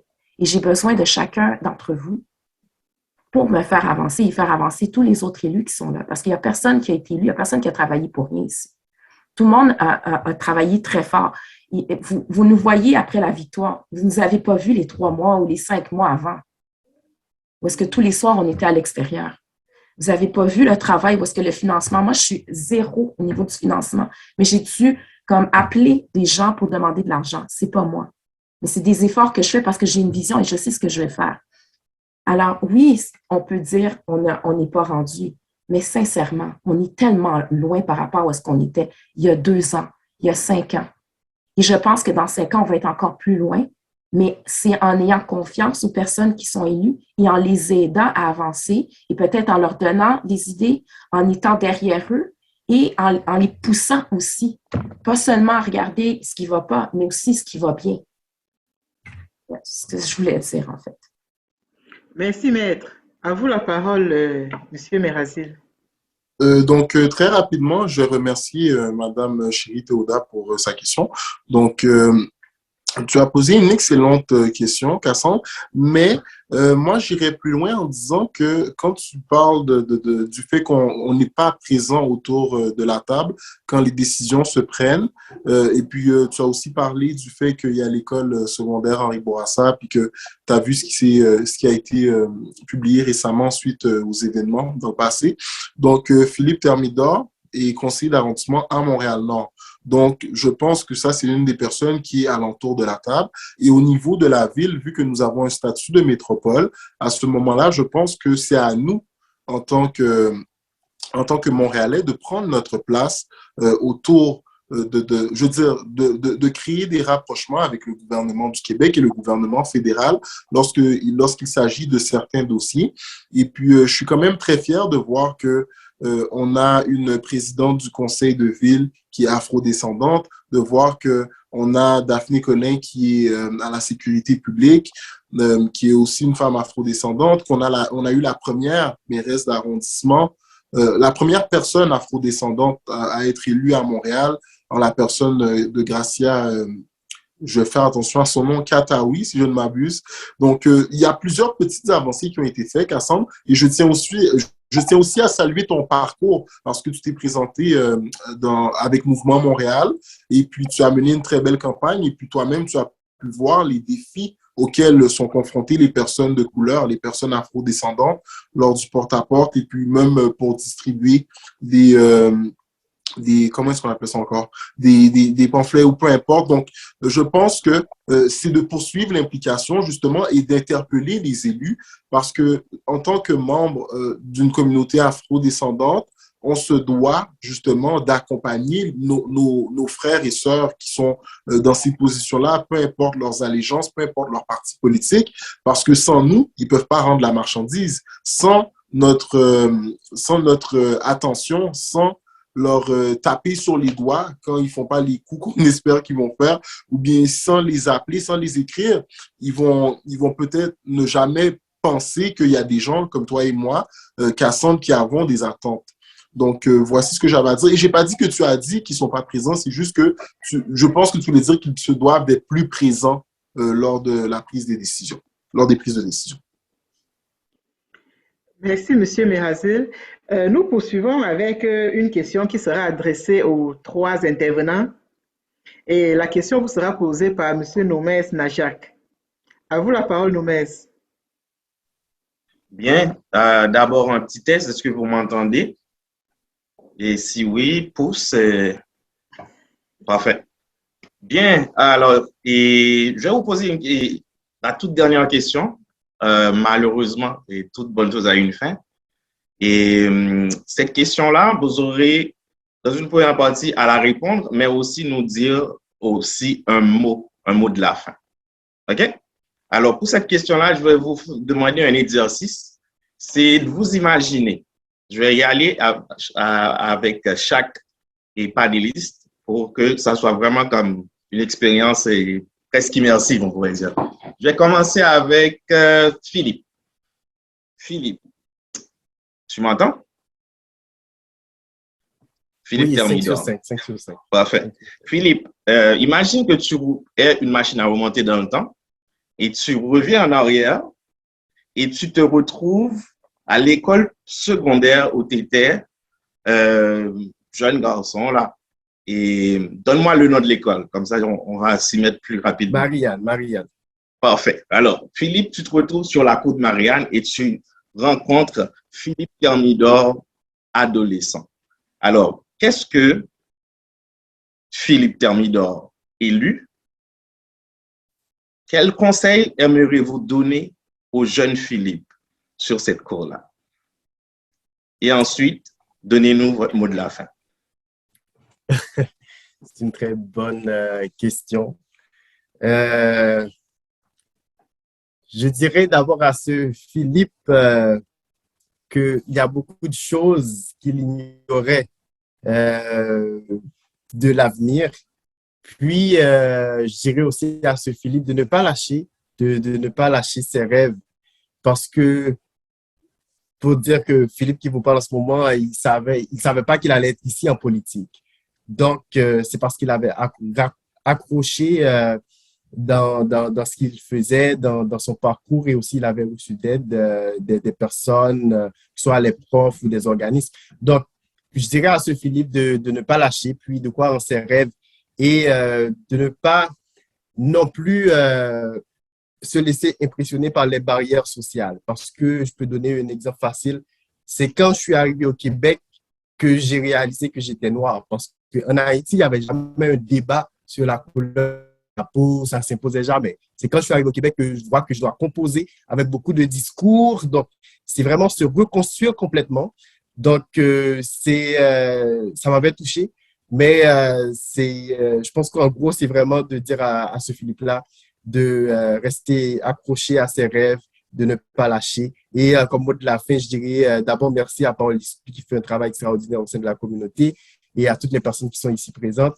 Et je dirais, lâchez pas, nous avons un travail à faire ensemble au sein de la communauté, que ce soit de la diversité et de la communauté montréalaise, québécoise et aussi précisément Montréal-Nord. Donc, c'est vraiment l'image de la courte échelle. Et c'est quoi la courte échelle? C'est quand il y a un pommier, puis moi, j'ai pris nos messes, par exemple, j'ai mis nos messes sur mon dos pour atteindre la pomme qui est en haut. Ça, c'est vraiment l'image de la courte échelle, que chacun essaie de donner la main à l'autre pour qu'on puisse cueillir la pomme et manger la pomme ensemble. Donc, ça, c'est vraiment l'image de la courte échelle et je pense que le travail que Parole d'Esprit fait en ce moment incarne vraiment cette allégorie de la courte échelle. Donc, lâchez pas, merci pour l'invitation, puis nous sommes là pour travailler ensemble. Merci à tous et je suis inspiré de vous tous aussi parce que j'ai beaucoup de choses à apprendre de vous. On n'est pas plus loin qu'un coup de fil. Merci beaucoup. Parfait, merci. Merci Philippe, c'est fait un plaisir. Alors, on va passer à Sacha. Bon, Sacha triche, Sacha est en duo. Sacha et Saskia. Oui. Sacha, toi, tu étais à Henri Bourassa. C'est exact. Henri Bourassa et Jean Gros. J'ai commencé Henri Bourassa, j'ai gradué. Alors, tu choisis. Tu rencontres Sacha Jean Gros ou Sacha Henri Bourassa? Le Sacha du secondaire qui a gradué de Jean Gros. OK, qu'est-ce que tu lui dirais? Donc, c'est une excellente question, Nemez, parce qu'en 2017, 5 ans après mon passage à Jean Gros, je regardais le chemin parcouru depuis la fin de mon secondaire comme étant un jeune qui a grandi dans l'Est de Montréal, n'ayant pas vraiment de modèle auquel je peux m'identifier ou ayant très peu de modèles auxquels je peux m'identifier. Beaucoup de personnes m'ont félicité pour mon parcours et puis pour mon implication. Donc, le Sacha d'aujourd'hui qui est père de Saskia, une belle petite fille comme vous pouvez le voir dans la vidéo, dirait à Sacha du secondaire, Sacha, tu es qui tu es, fais ce que tu as à faire, continue de rêver, continue de foncer et puis continue de croire en ton potentiel, continue de croire en ta personne parce que très souvent, on nous rappelle qu'on est noir, on nous rappelle que notre couleur de... Quand je parle avec certaines personnes de la majorité, quand je suis à l'extérieur de Montréal, me disent d'où je viens. Je dis, je suis québécois, je viens de Montréal. Ils disent, oui, mais vous êtes noir, donc vous venez de où? Donc, ce Sacha-là dirait, mais le Sacha d'aujourd'hui dirait à Sacha, au Sacha de l'époque, de continuer à militer pour mettre fin aux barrières systémiques, aux enjeux qui empêche les personnes afro-descendantes de continuer à gravir des échelons et de justement défoncer de briser les plafonds verts et de se projeter dans le futur, parce que j'ai toujours su que je serais une personne impliquée et que je ferais le saut en politique et que je serais peut-être même dans les médias, parce que quand j'étais tout jeune, je rêvais d'être avocat ou je rêvais d'être journaliste. Et je m'étais dit que peu importe le chemin que je vais prendre, j'aimerais être en politique pour amener une différence, pas juste en tant que personne noire, mais en tant que personne qui a des revendications pour toute une collectivité. Donc, je serais le grand Sacha qui taperait le petit Sacha dans le dos et puis qui donnerait une tape sur l'épaule pour lui dire de continuer de croire en ses rêves. Et j'aurais même emprunté un anglicisme pour dire « sky is the limit », qui traduit tout simplement qu'il n'y a aucune limite dans notre potentiel et dans nos capacités. Et je serais aussi porté à croire que j'aurais peut-être dit à Sacha de ne pas baisser les bras, de continuer à avancer et de continuer à lutter pour ce qu'il passionne. Donc ça, c'est ce que j'aurais dit de moi à moi. Et j'aime bien ton exemple, Nomès, pour bien te dire, parce que cet exemple-là me fait penser à la publicité du Super Bowl avec LeBron James, le grand LeBron qui parle avec petit LeBron. Donc, j'aime beaucoup la figure de style. Et comme mot de la fin, je tiens à remercier Parole d'Exclus, de même que toutes les personnes qui ont pris part à cet atelier fort intéressant. Ce n'est pas le premier, je suis sûr que ce ne sera pas le dernier. Et je tiens aussi à dire comme mot de la fin que ces activités-là sont essentielles pour moi et pour la personne qui est sur moi, Saskia, pour que quand elle grandisse, qu'elle sache qu'il y a des endroits, des lieux de discussion où est-ce qu'elle a son mot à dire, qu'elle a une parole. Et je tiens aussi à remercier les femmes élues qui sont présentes ce soir, ou même les femmes qui ont été candidates qui sont présentes, parce que c'est vraiment inspirant pour que des filles comme ma fille puissent justement rêver un jour d'être conseillère d'arrondissement, d'être candidate ou d'être élue à un autre niveau quelconque dans la société. Merci beaucoup. Tu dis bye-bye? Dis bye-bye. Bon, c'est l'heure de Saskia. Bisous. Okay, merci. Merci, Sacha. Merci d'avoir répondu à l'invitation. Alors, bon, il n'y a plus de secret. La même question sera posée à Daphné. Mais Daphné, il faut nous mettre en contexte aussi. Alors, en secondaire, tu étais à quelle école? École secondaire de la Pointe-aux-Trembles. Ah, OK. Alors, vas-y. Tu rencontres sur la cour la plus jeune Daphné. Tu lui dis quoi? Ben, je lui dirais d'avoir confiance en elle, de risquer encore plus tôt, d'essayer plus de choses encore, de ne pas avoir peur d'échouer. Parce que la Daphné jeune ne voulait pas échouer dans rien, mais à force de ne pas vouloir échouer, des fois, on manque des opportunités et on laisse passer des belles choses parce qu'on veut tout réussir puis on veut tout faire en même temps. Mais c'est de se dire aussi de prendre des risques, puisque c'est correct que ça ne va pas bien. Puis c'est correct de ne pas être parfaite. Puis c'est correct aussi de ne pas ressembler aux autres. C'est correct aussi d'avoir ses propres opinions, puis d'avoir sa propre vision. Puis c'est correct, d'arrêter de se comparer. Puis s'il y a quelqu'un avec qui elle doit se comparer, c'est avec elle-même. Et s'il y a quelqu'un avec qui elle peut regarder, c'est avec elle-même, parce que le seul défi, c'est de s'améliorer nous-mêmes. Parce que la Daphné jeune regardait beaucoup de personnes, puis voyait tout le monde plus belle, meilleure, plus intelligente. Puis d'attendre, puis de continuer à travailler, puis que les choses vont venir au bon moment.